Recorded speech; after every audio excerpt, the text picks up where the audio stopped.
Eddie Guerrero has passed away.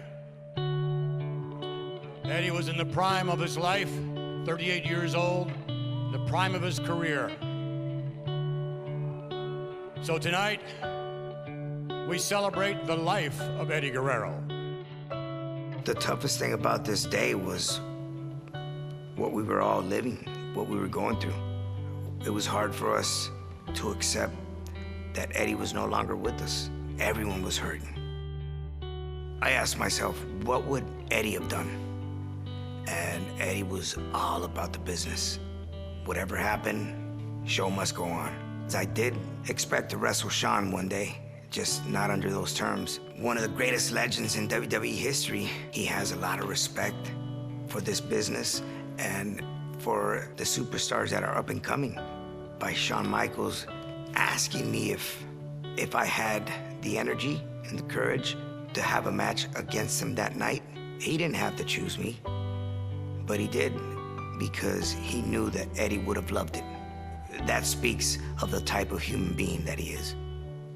Losing Eddie was one of the most painful experiences in both my personal and professional life.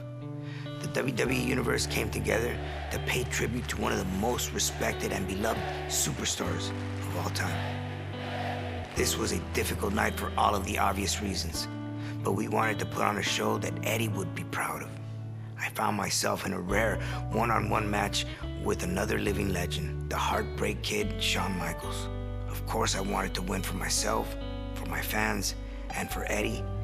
And while Shawn was also grieving, I knew that he would still give me everything he had, just as Eddie would have wanted.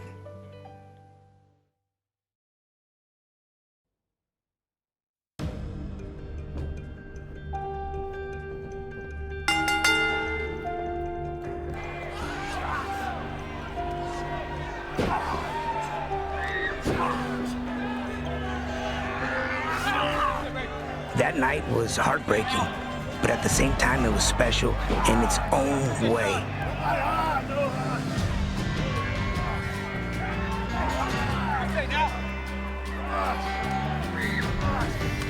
I remember Shawn Michaels coming up to me and asking me, "Do you have what it takes to jump in the ring tonight against me? I think Eddie would really enjoy a match between you and I, Ray."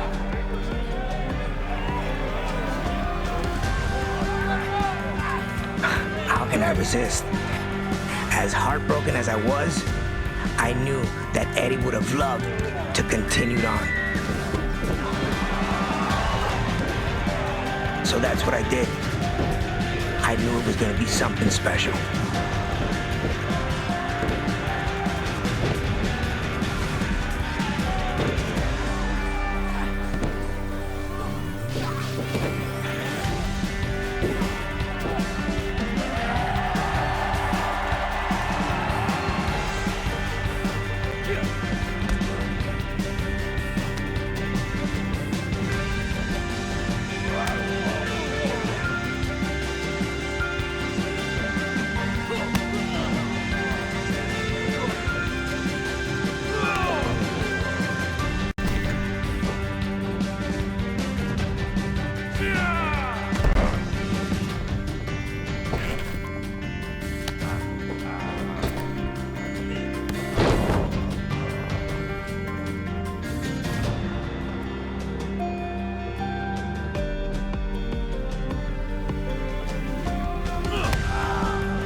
often, and I was really surprised to see HBK make such a basic error. But I was going to capitalize if I could. You have to. There's no other way to put it. I don't think he was necessarily done at this point, but you always gotta try, right? There's no other way. If that 619 connects, I'm thinking to myself, it's over. I remember Shawn biting on that 619 fake out and just thinking to myself, let's go, and just launching myself at him to the floor.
Shawn Michaels, it rocks you. And by that time, I could really get what was going on here.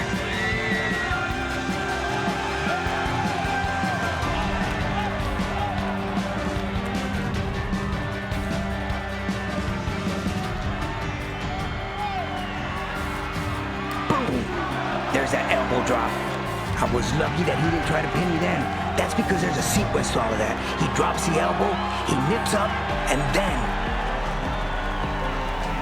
he stomps the leg, ready to hit you with that sweet chin music.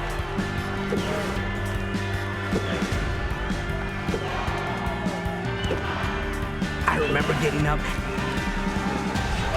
and luckily moved at the right time. So I connect with the 619, and I already know what's coming next. Springboard, leg drop. When I hit that and I saw that he didn't move and I connected, I remember hooking the leg, and I was in awe when I heard the 3. I couldn't believe it. I really was shocked. Rey Mysterio! Now you have to keep in mind, this was my first time facing Shawn Michaels. But at the same time, my brother had just passed. So, mixed emotions, but I felt like a truly blessed man, and I know Eddie was watching. I know Eddie was in that ring. He had a special corner that night and enjoyed every minute of it, just like we did.